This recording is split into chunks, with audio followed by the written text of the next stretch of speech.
नमस्कार, मैं हूं ललित शर्मा। आप देख रहे हैं इंडिया डेली।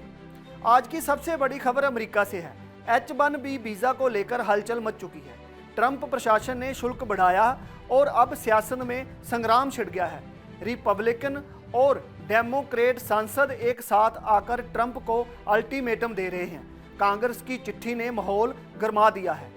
स्टार्टअप से लेकर बड़ी कंपनियां तक सबके बीच बेचैनी फैल चुकी है और अब सवाल ये उठ रहा है कि क्या ट्रंप प्रशासन झुकेगा या टकराव और गहराएगा।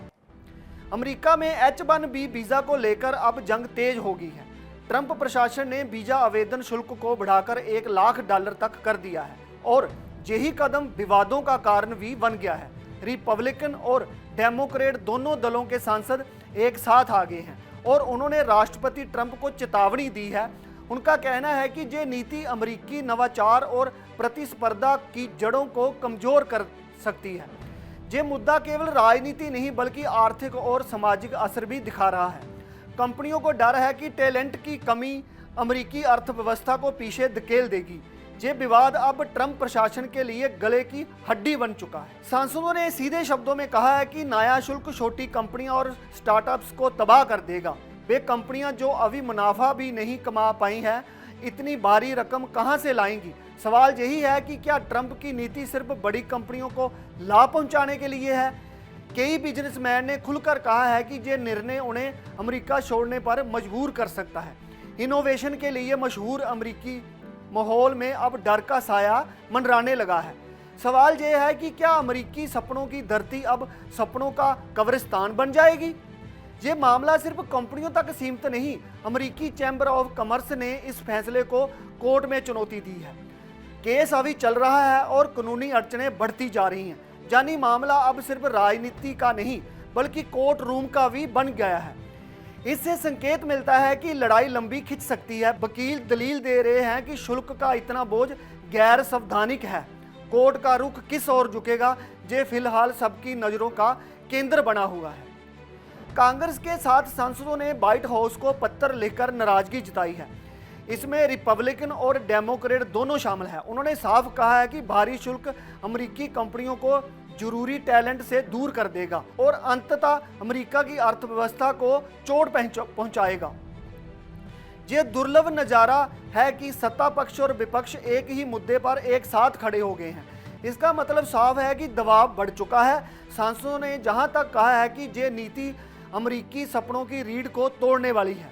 पत्र में साफ कहा गया है कि अमेरिकी कंपनियां टैलेंट नहीं ला पाती तो भारत, चीन, इजराइल और यूरोप जैसे देशों को इसका फायदा मिलेगा। वहां के युवा कंपनियां खड़ी करेंगे और अमेरिकी कंपनियों से सीधी टक्कर लेंगे। सवाल यही उठता है कि क्या अमेरिका अपनी ही गलती से प्रतिस्पर्धा हार जाएगा। ये चेतावनी हल्की नहीं बल्कि गहरी चिंता को दिखाती है। ग्लोबल टैलेंट का पलायन अमेरिका के लिए सबसे बड़ा झटका साबित हो सकता है। यानी जो खतरा अभी दिख रहा है वह कल सच्चाई भी बन सकता है। रिपब्लिकन पार्टी का तर्क है कि शुल्क बढ़ाने का मकसद वीजा सिस्टम में सुधार और निगरानी को मजबूत करना है। लेकिन अब विपक्ष ही नहीं, सत्ता पक्ष के नेता भी मान रहे हैं कि ये सुधार नहीं बल्कि नुकसान है। दोनों दलों का एकजुट होना ट्रंप के लिए बड़ा झटका है।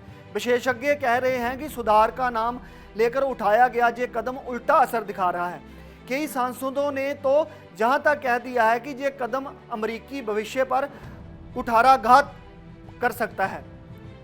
सवाल उठता है कि क्या सुधार के नाम पर ट्रंप ने खुद को ही घेर लिया है।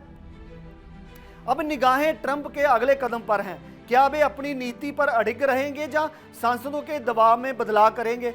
ये भी सवाल है कि कानूनी लड़ाई का फैसला किसके हक में आएगा। अमेरिकी राजनीति में ये मामला अभी गर्मी पकड़ चुका है और इसका असर सीधा भारतीय आईटी सेक्टर पर भी पड़ने वाला है। निवेशक, कंपनियां और कर्मचारी सभी बेचैन हैं। भविष्य की अनिश्चितता ने माहौल को और तनावपूर्ण बना दिया है। ये कहानी अभी खत्म नहीं हुई बल्कि असली मुकाबला अब शुरू हुआ है। H-1B वीज़ा पर उठा बवाल अब अमेरिकी सियासत का सबसे बड़ा तूफान बन चुका है। सांसद एकजुट होकर ट्रंप को अल्टीमेटम दे रहे हैं। कानूनी मोर्चे पर भी चैम्बर ऑफ कॉमर्स ने चुनौती दे दी है। स्टार्टअप्स और छोटी कंपनियां परेशान हैं। भारतीय टैलेंट पर इसका असर गहराई से पड़ेगा। अब सबकी नज़रें ट्रंप के अगले फैसले पर टिकी हैं।